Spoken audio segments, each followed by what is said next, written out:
But that made no difference. The conglomerates simply hid the sugar by putting it into new forms and creating new names. This way, people wouldn't see the word sugar on the food label, but it could still be hiding inside. Some names sugar goes by are agave nectar, brown rice syrup, high fructose corn syrup, dextrose, evaporated cane juice, glucose, lactose, malt syrup, molasses, sucrose. Another classic example is when the sugar pushers began putting the word natural into all of their advertising. Made from natural ingredients became their slogan. But all refined sugars are made from natural ingredients. So is cocaine and heroin. During the 1970s, armed with new studies showing the dangers of refined sugars and exposing them in all of their forms, the American public began to wake up. For the first time since the 50s, sales of certain high-sugar foods slowed down. But the conglomerates had prepared for this and had been hard at work developing yet another weapon of their own: artificial sweeteners. Perhaps the most notorious of these was aspartame, more commonly known as Equal or NutraSweet. The story of how it became approved by the FDA is startling. By this time, the diet craze was in full swing, and the diet food market was a billion-dollar industry.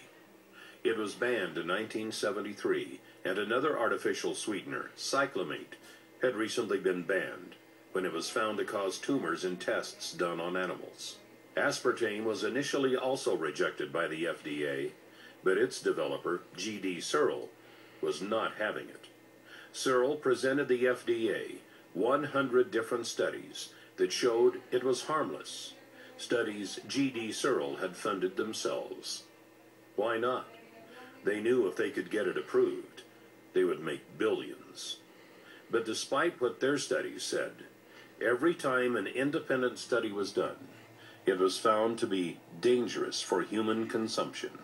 For the first time in history, the FDA sought criminal investigation into a food manufacturer for misrepresenting the safety tests of a product.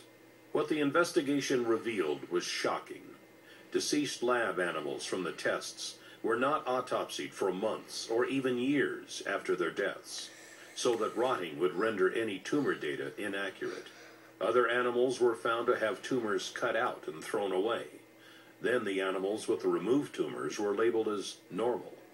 Obvious tumors were labeled as normal swelling. The FDA easily ruled that aspartame would not receive final approval. But what would follow was a set of dirty political tricks that must have made Abraham Lincoln roll over in his grave.